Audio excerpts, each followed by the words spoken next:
Hello, everyone. Michael Unger here from the BC Science Fair Foundation with our final STEM workshop. If you have been with us, if you have watched all in the series, congratulations. We are getting to probably my favorite topic in the whole series because it's basically what I do for a day job, and that is communication. I am a science communicator, and this is our final installment of our workshop, Communication, Reports, Presentations, and Interviews. Good afternoon to you all. I'm coming to you from my living room now, that's located on the unceded territory of the Musqueam, Squamish, and the Tsleil-Waututh. If you are out there watching, hello, say hello in our chat, and let us know where you are watching from. We are putting into the chat native-land.ca, which is a website you can go to. You can put in your coordinates, and it will tell you the land that you are occupying. Love to hear from you. Put that into the chat. As we get through this workshop. It's going to be very interactive. If you have questions at any point, put those into the chat as well. You may have questions. You will have questions for our special guest who is returning to host another of the STEM workshops, and that is none other than Gerry Gourlay, who is a teaching assistant, coordinator at the University of Victoria, coordinator for the Canadian Association of Girls in Science, Victoria chapter, and also a chief judge at the Vancouver Island Regional Science Fair. Hi, Gerry. Thanks for joining us again. Hi, Michael. I'm so excited to be back for this wonderful session about science communication. And I'd like to just take a moment as well and to recognize the lands and territories I'm joining from. And so I acknowledge and respect the Lekwungen peoples on whose traditional territory my home stands, where I'm joining you from today, and the lands of the Songhees, Esquimalt, and Wasanich peoples as well. Wonderful. Yes, you were over there on the island while we were here on the mainland. It was Pi Day yesterday, Gerry. Did you celebrate Pi Day at all? I did celebrate Pi Day. I definitely indulged in a little bit of apple pie. Wonderful. Well, if anyone here in the chat celebrated Pi Day, let me know what you did for Pi Day in the chat, because it's one of my favorite holidays. And of course, it's a STEM holiday, and that's really what we're focused on, because we're getting to the end of our series, which is also the end of the scientific method, Gerry. As we come to the end, we've done all these amazing things with our science. Now we get to tell people. So walk us through this last part of the scientific method. Definitely, Michael. Thanks so very much. So this final piece of the scientific method is really kind of thinking about that communication. So previously we've talked about asking those questions, forming the hypothesis, testing the hypothesis, but now is the chance to kind of wow your audience and to have a chance to communicate what it is that you've been working on in your STEM or science fair projects and to share it with the larger world. And this is such an important piece because communication, as Michael, you shared already, this is what you do for your day job. This is a really important part of what we have in community and what we have in the world in general. And I think it's just a wonderful aspect to think about for those that are pursuing and interested in science. It's great to do the research and do the experimentation, but having a chance to actually communicate it and to share it with others is really important. And it takes on different forms. Like, I get really excited about this part of the process because I get to connect with people, and then you also learn by telling. When you talk about your science, you talk about your work, you get feedback and you get questions, and that's when really fun stuff starts to happen. And then you go back and you start the process again. It's a never-ending process that kind of starts right here with the communication when you're talking to people. So why don't you take us through, Gerry, some of these things that are involved in the things that we need to know when we're communicating? Yes, certainly. So we're going to talk a little bit about the reports, the presentations, and the interviews, which are three different components and three different ways in which you'll have a chance to communicate your results with your intended audience. And in particular, as you mentioned, this is a great way to receive feedback. This might be your first STEM fair that you're coming to, but maybe this is your second, third, fourth, and we look forward to seeing you at many, many more. But this opportunity to communicate and receive that feedback is so important. I know I've appreciated that throughout my entire scientific journey, just having a chance to actually test it out, try it out, see if what's up here actually makes sense to somebody else when I'm trying to, describe and share those results. And so It's a really important, consideration. And so thinking about that, and why are we doing this? Why is this part of that STEM fair? Michael and I we've already shared a little bit from our own backgrounds, but science communication is also something that professional scientists, engineers, and others engage with on a regular basis. It's important to share, your studies, the findings, the next steps, the important key takeaways, so that not only can that work be replicated for just reliability across the board, but also it can just increase the knowledge that we have within the community. So adding to that scientific knowledge, adding to that scientific information, and having a chance to build on and make further advancements. Yeah, and this really it's a lifelong practice, and it's something that you never stop doing, whether you're on a stage. We're going to go through some of the specific things that happen when you're on the stage, when you're on the presentation stage, if you will. But, this really can happen at any point. You're out there, anytime you're talking to people about your work, it's science communication. But we will go through some tips, some specific tips. So why don't we go and start with the project report? Yeah. So the project report, what is this? Basically, your project report is going to be a written document that's going to highlight and summarize what you've done throughout your STEM project. It's an opportunity for you to communicate with your audience, so your judges, others within the fair itself. What's the purpose of your work? Why is it important? And what are those data telling you? You really want to highlight those key or major findings. And it's important as a key tenet or key component of scientific communication to have your writing be clear and succinct.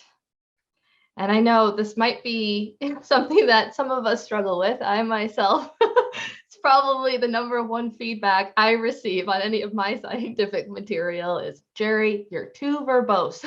You like words too much. Mm-hmm.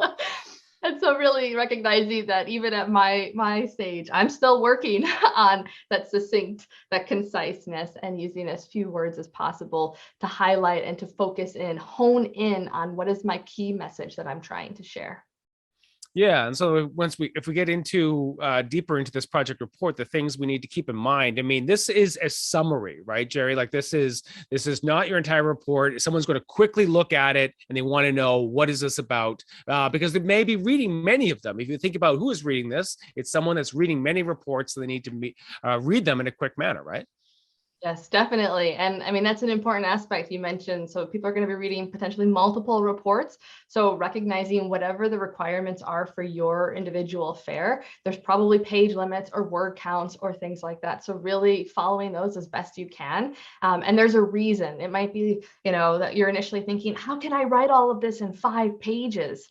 Believe me, it's a beautiful skill to try again with that. But respect those limits, respect those pieces, because it's again a chance for us to highlight the heart of our message, the heart of our findings, and to support, just this larger and broader communication.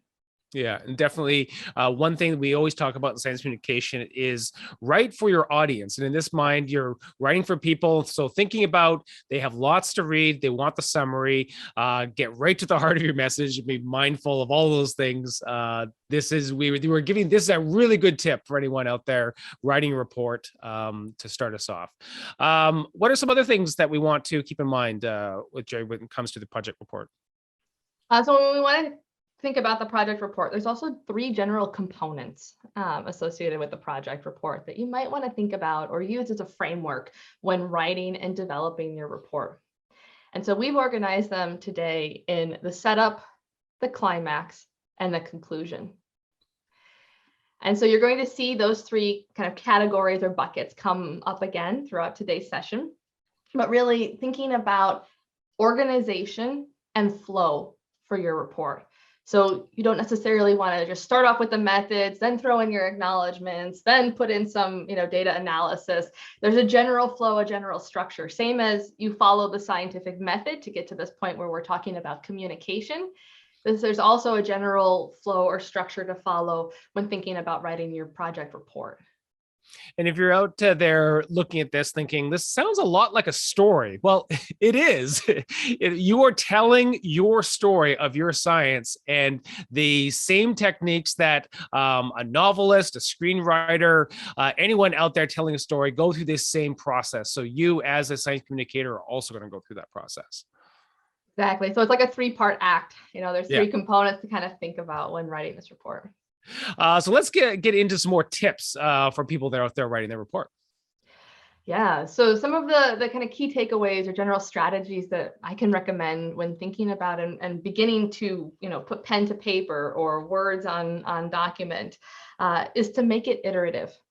And what we mean by that is that this is an ongoing process. Chances are you're not going to sit down and, spend a few hours and magically your whole report's going to be written. If you work like that, kudos. That's fantastic. But in general, it's an iterative process. So you're going to, we recommend just put everything that's on your mind, everything you're thinking of, everything you want to share, put it all down. Then as you go back, you can reread and you can remove some. You can tighten up the language. You can make it more concise. But I find that it's really helpful if you just start with putting all of the material out there, everything that you may wish to say, and then pulling back, as opposed to trying to add and supplement in order to make certain limits or criteria. And I love this visual that we've got on here. Write without fear, edit without mercy. It's such a great adage to think about when you're going through this process. Just pour your heart out onto the paper and then be merciless and edit all those things out to get a very concise message. I know when I wrote my very first project report for something I had been working on, when I first wrote everything, it was probably close to 15 pages. Looking at the journal requirements for what I was submitting to, it needed to be 8. So I was like, how do I cut out almost half of what I think is important to say? Yeah. We got there, but it is definitely an iterative process. And so I took a little bit out and then left it alone and then came back, took a little bit more out. And so having a chance to iteratively build on that throughout.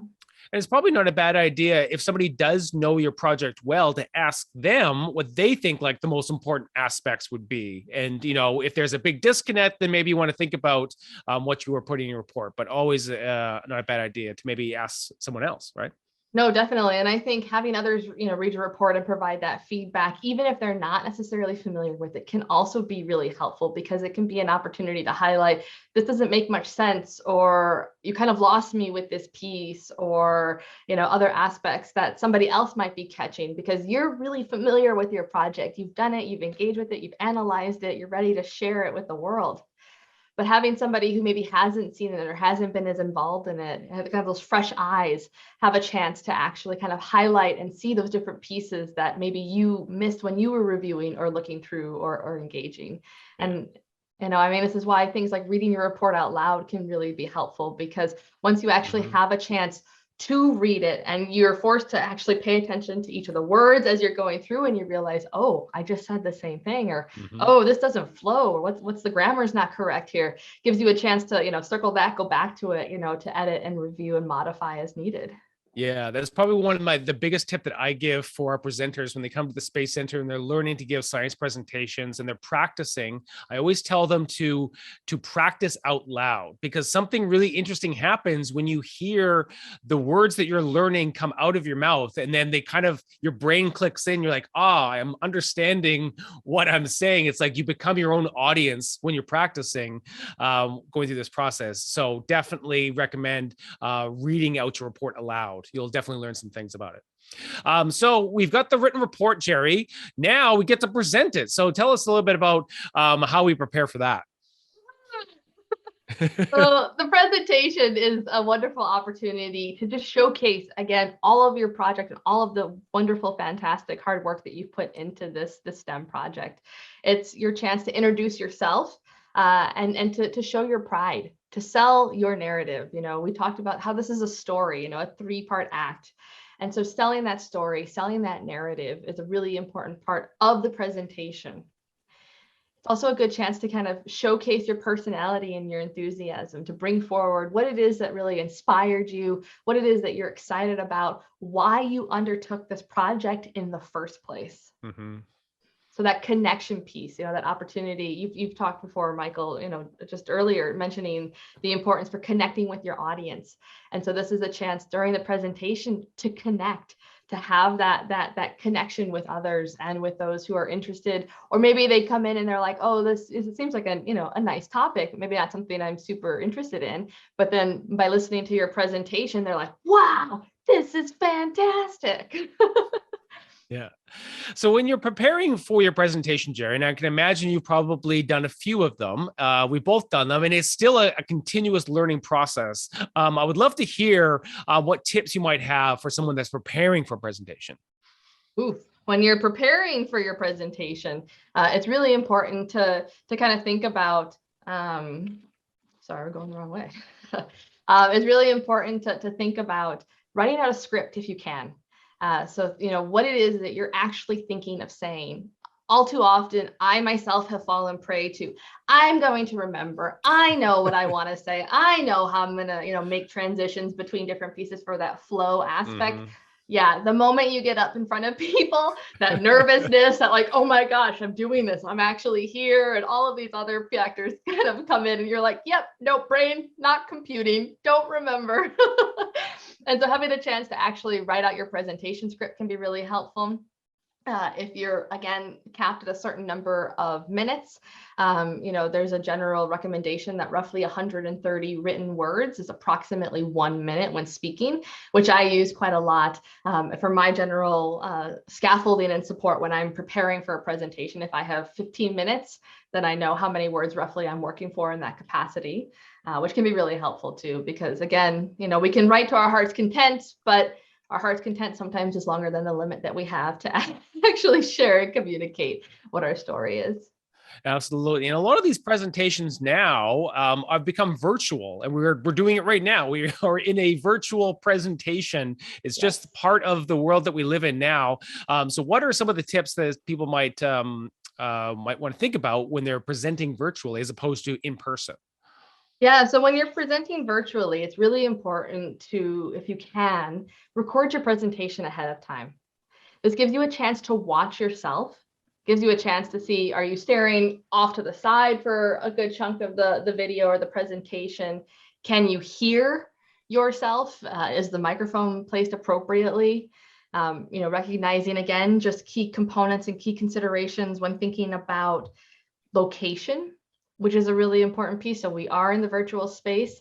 So recognizing the location of where that microphone or camera might be. Are you picking up typing? Are you picking up other extraneous background noises as well? Mm-hmm. And so having a chance to kind of do a little bit of a demo recording, listen to it, and then that's, again, another chance to practice it. So you're more comfortable with it. You're more comfortable with what you're engaging with before you actually go into potentially the either recording the video for submission or the interview piece where you might be giving a presentation as well.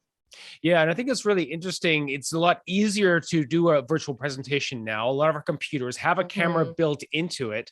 And it's different because when you're up on a stage and you see all the eyes on you, that nervousness, and then that the adrenaline kicks in. And sometimes that doesn't happen when you're just in front of your computer screen and you're sitting in your living room like we are today. So you have to imagine all of the people on the other side of that tiny little camera that's on your computer, and look right into the camera and think about all the people that are watching you. It is a bit of a mind trick to do that, but it is important to think about as opposed to, being comfortable and being sort of like laissez-faire in your comfortable space that you have set up, right? I know when we all started, I've been doing some video presentations and things throughout my life, but with the pandemic, there was a big push for all of that with the shift to online for pieces. And I know when I started, teaching and supporting and engaging in different aspects, I had my partners stand behind the screen so that I had somebody to kind of look at, so that I could kind of train my mind of talk to this person, talk to the camera, talk in this capacity, because again, they're my audience. You are all there. I want you to feel and feel that I'm seeing you and that we're engaging in this wonderful conversation together. So, if you have somebody that's willing to sit there and stand for 5 minutes behind the camera to help you talk towards them and with them, that's a wonderful, strategy as well. Yeah. Well, we got a couple of questions actually on this point. So why don't we just stop here? I think a lot of people have been Yeah. thinking about virtual presentations. So our first one, an anonymous person, asks about showing their camera when they're recording. Is it okay without a camera? What do you think about that, Gerry? Yeah, that's a really good question. I'm going to say you might want to check with your FAIR requirements to see if there is anything specific in that capacity. But otherwise, in terms of thinking about community and that connection, it can be really lovely to see people and see their faces as we engage. But recognizing that everyone's coming from a different environment and a different space, and if you're not comfortable with that, then for the recording, if it's not part of the criteria for your FAIR specifically for the presentation, then I think that's something that can be left up to you to decide. Right. Another question from HR. Is it okay to present from a PowerPoint? Yeah, definitely. Whatever type of a platform you're comfortable using, be it PowerPoint or, sometimes students will use the actual project board or the poster board that they've created and try to kind of use that as a reference. It's a little bit harder to see, but, if you're comfortable and you have that PowerPoint, then great. Again, certain fairs are going to require certain things. So I might sound like a broken record, but you definitely need to confirm and double check what it is that's required from your own individual fair. Yeah, and I think that another thing to think about there, if you have done a Zoom, and if you're on Zoom or if you're on another platform, maybe Google Meets, practice. If you've never shared your screen, if you've never presented a PowerPoint, if you may have practiced on a certain computer. If you're using a different computer, practice again. Weird things happen when you're using different technology. I've done this many times. And the last thing you want is get prepared for your presentation, and then all of a sudden your technology is not working. And then all of a sudden the nerves kind of like take over and you've forgotten all of the things that we're teaching you, all these tips. So practice, prepare with technology as much as you can. I think a great spin-off of that as well, Michael, is just before this session, I turned on the video and I was like, oh, I'm ready. And I'm like, I'm not showing up. What happened to me? Oh, my camera wasn't plugged in. So having the chance to actually, test that, make sure it's ready, and to be familiar with whatever setup you're going to be using is really important. Right. Another question from Bipenjot. What would be the optimal vocabulary level to use in a presentation? Great question. Yeah, this is a really good question. Thank you. And I think this is really going to come back to your audience. So knowing your audience. And in the case of a lot of our STEM fairs, you're going to be speaking with people from such diverse backgrounds, such diverse journeys and scientific experiences. And so really trying to avoid jargon. And again, focusing on that heart of the message. So what is it that you're going to say so that everyone, regardless of their educational background or their experience in the topic, will be familiar with what it is that you're sharing and can follow along. You don't want to leave anyone behind during your presentation. Great. Getting some questions about when the STEM project is due. Sarah in the background, she's going to answer those. And of course, another question from HR, a limited time for a presentation. I think that the amount of time for a presentation is going to depend on each fair. Is that right, Gerry? Yeah, definitely. We've seen roughly between maybe 3 to 5 minutes or so is kind of a rough estimate. But yeah, check with your own regional fair to see what exactly is required for your fair itself.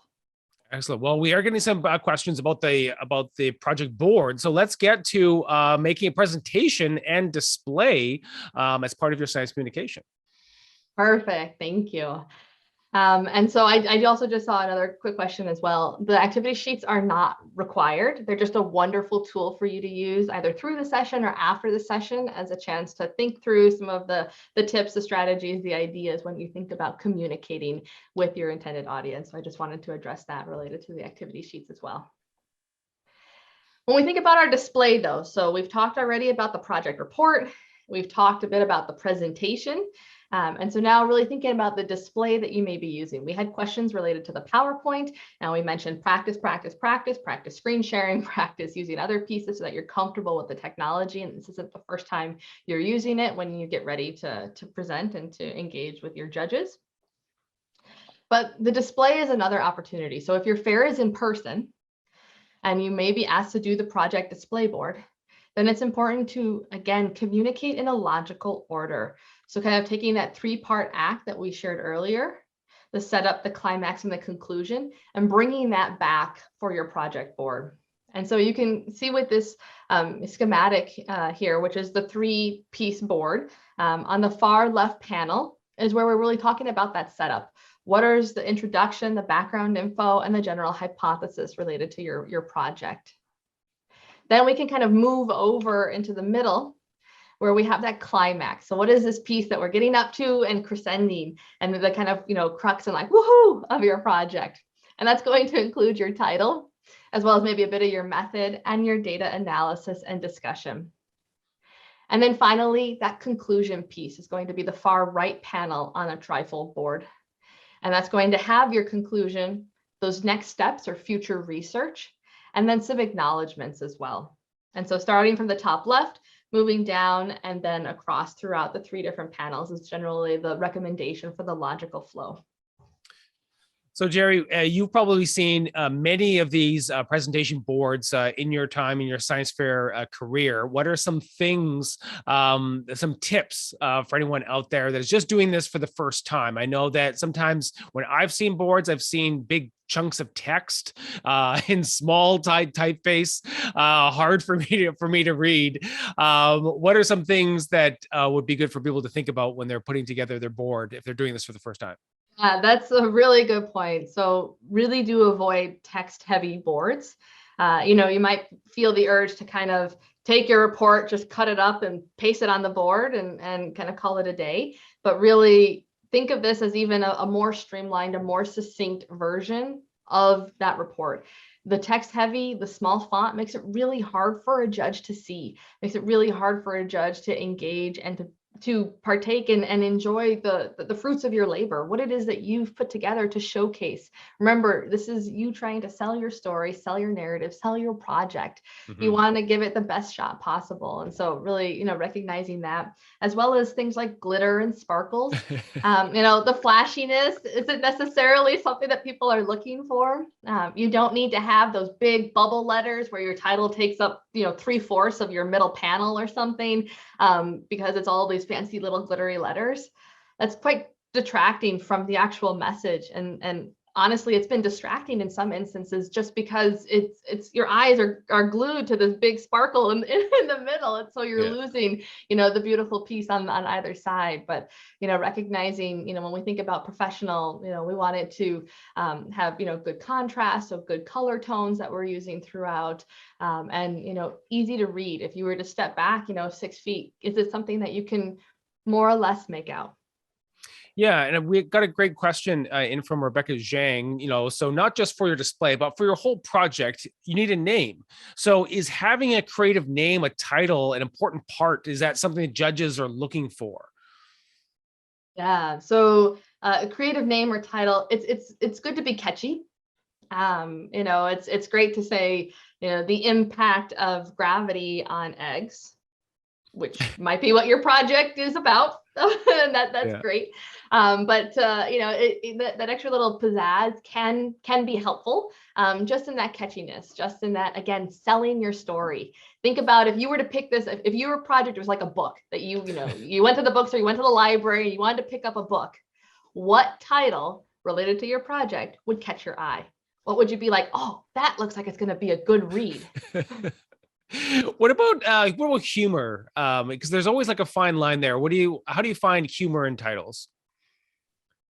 Humor in titles, I think, comes down to a bit of judge personal preference. I think you have to be careful with that because, again, if you don't necessarily know your audience, it could be something that's misconstrued or maybe falls flat and isn't understood. And so recognizing that, again, that audience piece, I think humor has its place and can be helpful if used in the right way. But that's really going to be context dependent when thinking about the title and the general project itself. Great. Yeah. And just like Anishka just shared her title, an investigation on what colors do dogs see best. I think that's great. Yeah, that's a fantastic title. Let's move on. Let's go on to some other things to keep in mind, because the other part of science communication is the interview process. Very nervous, very nerve-wracking. Perhaps you've maybe not a lot of kids go through this process, but as an adult, certainly something you'll need to practice on. This may be your first time that you go through this process. So what are some things to keep in mind? Yeah, so really, the interview is going to be your chance to talk with the judges. And for many of you, this might be the time when you're like, this is so exciting. I get to communicate with somebody, another scientist, about my work. And as you prepare and as you get ready for that interview process, it's important that you're comfortable. And this kind of goes to that question earlier about the vocabulary and the language to use to explain all parts of your project to your judges, regardless of whether they have an extended degree or no background at all in your general topic. So recognizing, again, creating that inclusive space with your judges and ensuring that your audience is familiar with your project from start to end. Additionally, I think, throughout all today, Michael and I have been bouncing back and forth with questions, and the question part is a really, Michael, you mentioned, concerning, nerve-wracking piece. And I know it's when I've been put on the spot for questions, it's definitely something that it's like, okay, anxiety, getting a little sweaty, like, all right, how are we going to do this? But recognize that when you're asked a question, they're not trying to be mean or prove you wrong.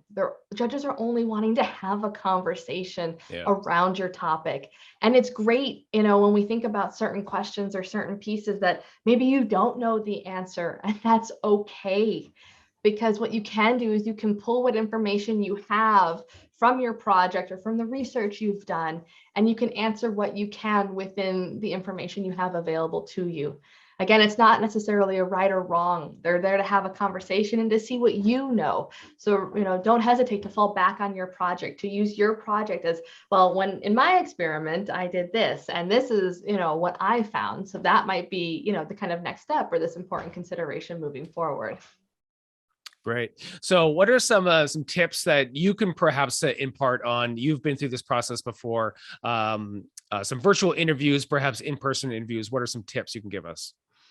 I think some general tips are to, and this is something that I always do before I go in front of people, virtually, in person, otherwise, is really thinking about, those power poses.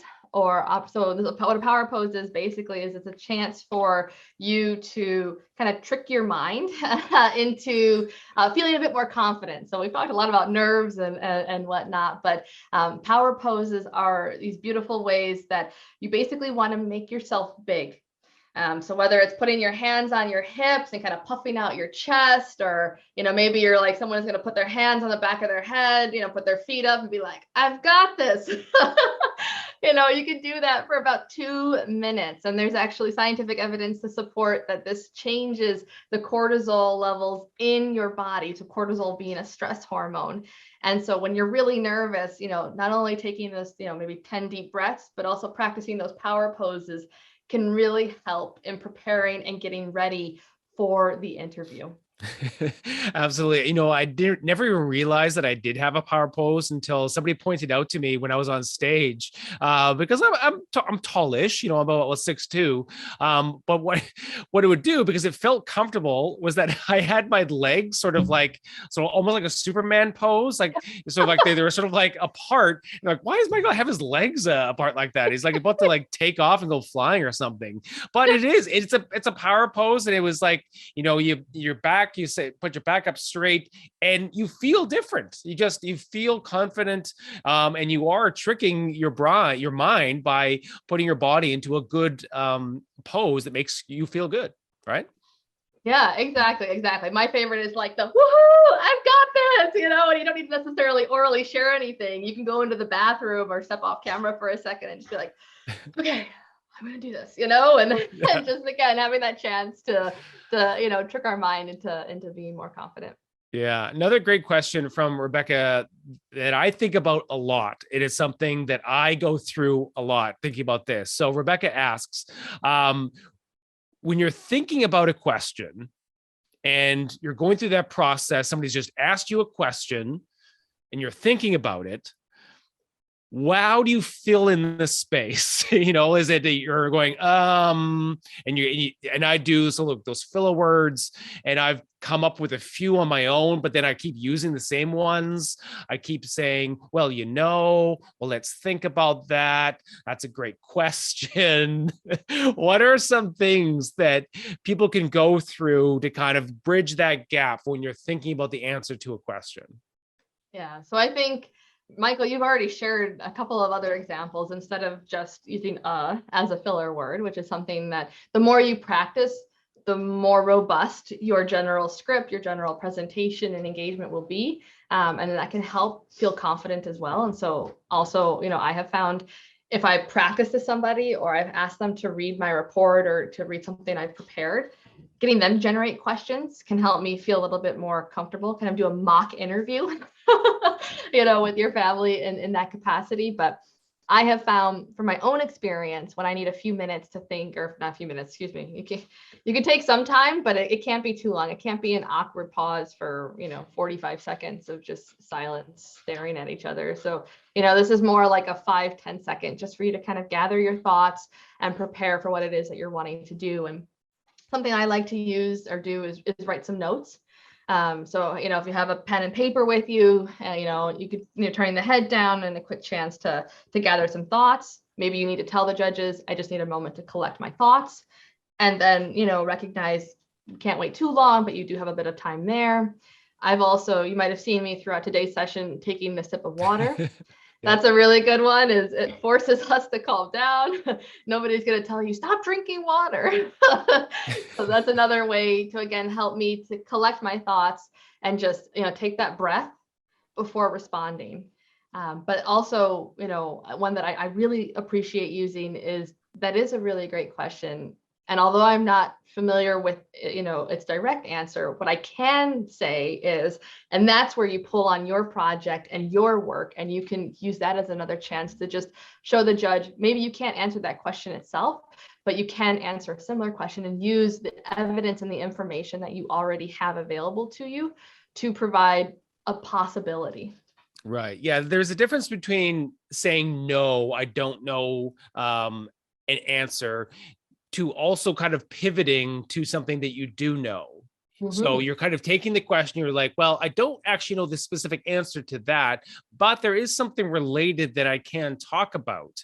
And the judges, in that sense, I can assume I would do this if I was judging, they're listening to how you respond. And sometimes that is what you're looking for. It's not looking for the specific answer. You're looking to how you respond, how you're going through this scientific process in your brain and answering the questions, because this is a very important part of the process.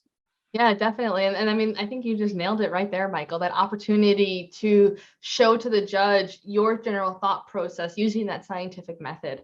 Because, you don't need to make something up because you think the judge is looking for a correct answer. They're not. Again, it's a conversation, and they just want to have a chance to kind of see into your mind, see how you think, and how can you take something, that maybe you're not as familiar with, but take what you've done and apply it to that next step. And I know for me as a judge, that's always been one of my favorite questions, is just slightly out of the bounds of what the project was entailing, but really having a chance for the student to just shine and to just show me, here's what they want to do next. Here's what they found. Here's what they could do in the future. And here's how it connects. And then it's just like, great, awesome, fantastic. Yeah, absolutely. In a conversation, you think about what are the qualities of a good conversation. Well, you're kind of doing what we're doing. We're smiling, we're chatting, we're nodding, we're listening. And there can be moments when, if you're feeling tense and you're feeling nervous, that all of a sudden you sort of black out and I've certainly done this interview where you kind of like your brain just goes black and you just freeze, and it's frightening, and it happens. And so if that ever does happen to you, there are two things that you can do, two things that I have done in that sense, which is just breathe, just think about breathing, just breathe. And then breathe out. Breathe in, breathe out, take a sip of water, and just continue. And if you want them to ask the question again so you can recollect, not a bad idea as well. Because if you go into a moment of panic and you're trying to figure out what to do, it's not a bad thing just to kind of give yourself a little bit more time to kind of ask to repeat the question, just to kind of get the temperature down in your body. If you're feeling your body temperature start to rise, you want to kind of like bring that back down again. So take a sip of water, have some breaths, anything you need to do to kind of calm down. Oh, yes, definitely. I mean, and this isn't necessarily related to the interview, but it can be used in the same way. Earlier in today's presentation, my slides were going the wrong way. So, you could let that derail you, but just recognizing, it's par for the course. It might happen. We're in a virtual space. That's not something that the judges are like, oh, they went the wrong way on their slides. Like, no, oops. All right. And then I got it sorted out. And that's all right. Yeah. Another question from Rebecca. Is it a good idea to have a logbook around during the interview? You've kind of talked about making notes, but what about an actual report for yourself? Yeah, so this might be related to the project report and the logbook. That's part of the STEM fair requirements for submission. Yeah. So in an in-person fair, those are generally on the table with your trifold board. So they're part of something that the judge can look through and engage with.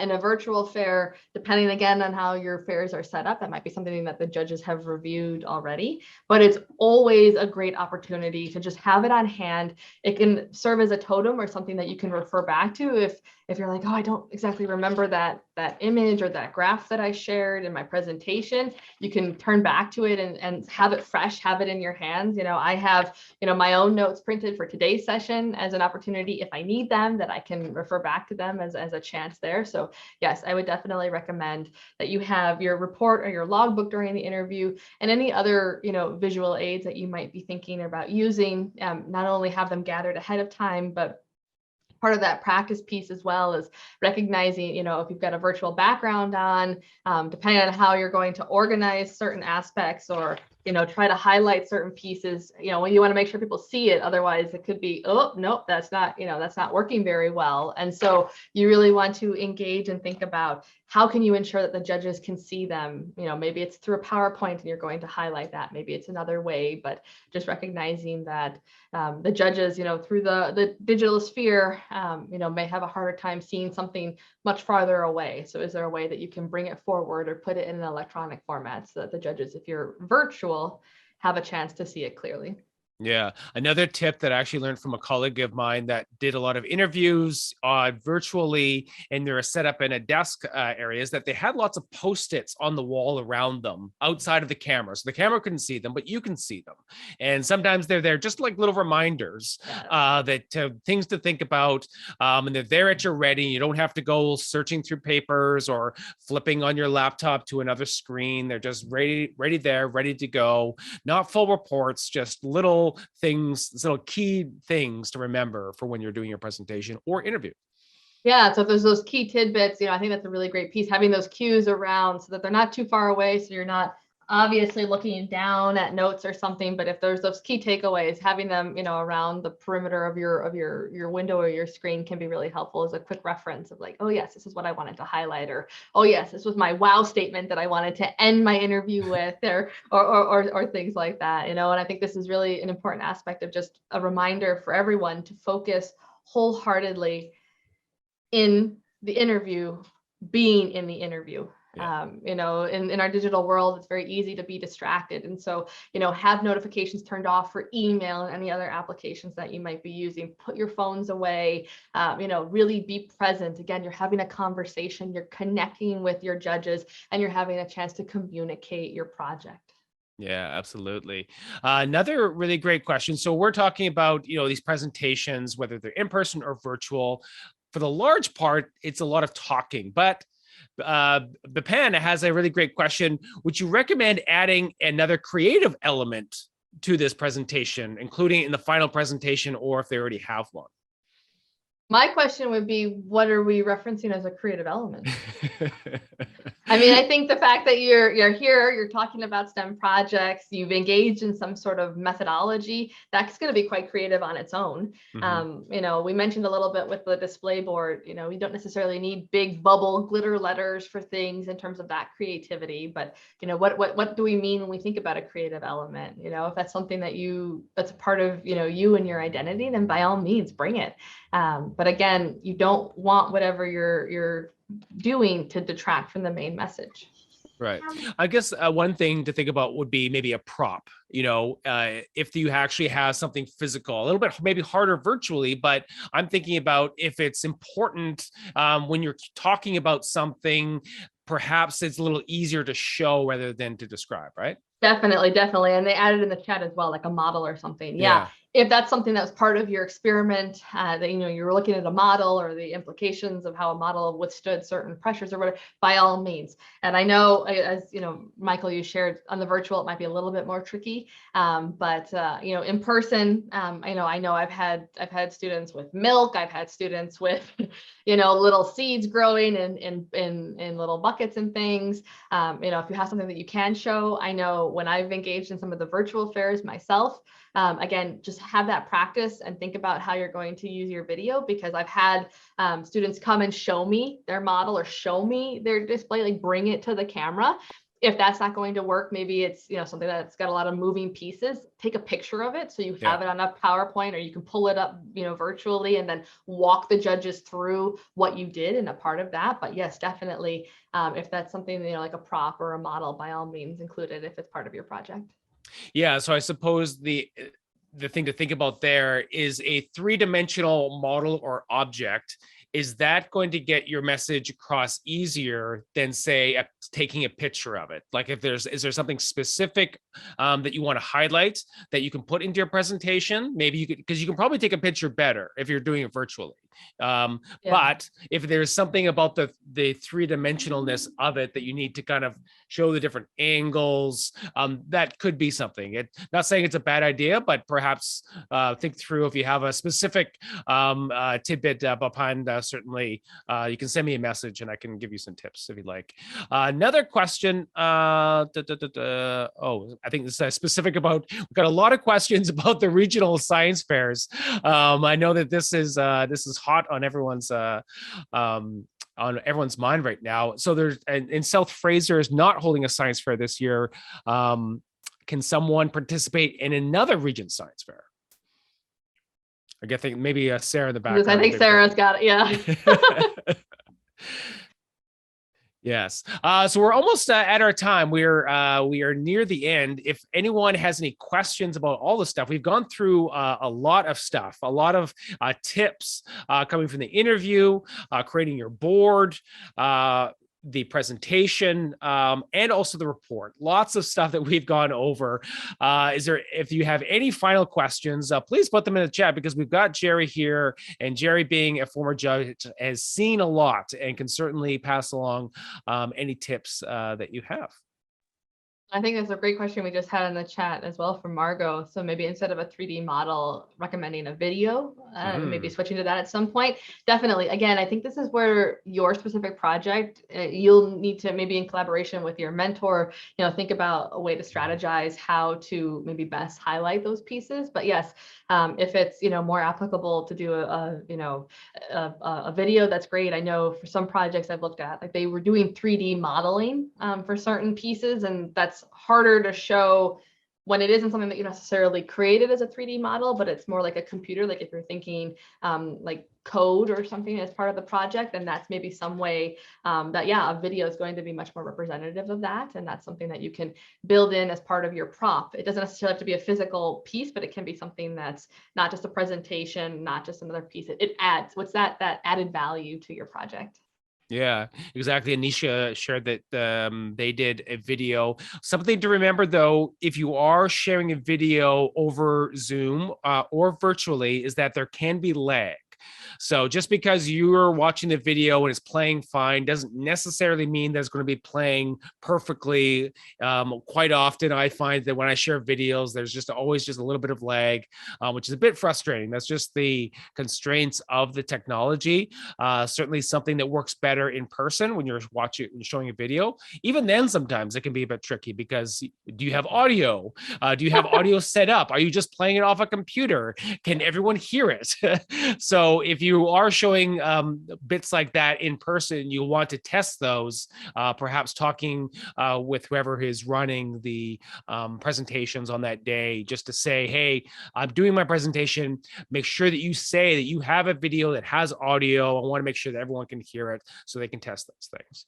Yeah, and if you're virtual, then have a chance to practice again. What does it look like? How does that look like on Zoom or whatever platform you might be using in that capacity? And if it's something that you can, like you've already created and you can put it in part of your submission, then that's great too, because then that can overcome the lag issue because the judges can look at it and refer to it as well. Right. I suppose. Right. Yeah, absolutely. So you can actually you can send a link or something and people can actually go to later if that's something. If you create it, you put it somewhere that's open, available, that anyone could go to, I suppose. You could send a link if people wanted to, I suppose. Yeah, just another from accessibility, just another way for that engagement. And I think this ties in nicely to another question we received around the length of time for judging interviews. Again, this is going to really depend on your regional fairs. But I've seen anywhere from approximately 10 to 20 minutes.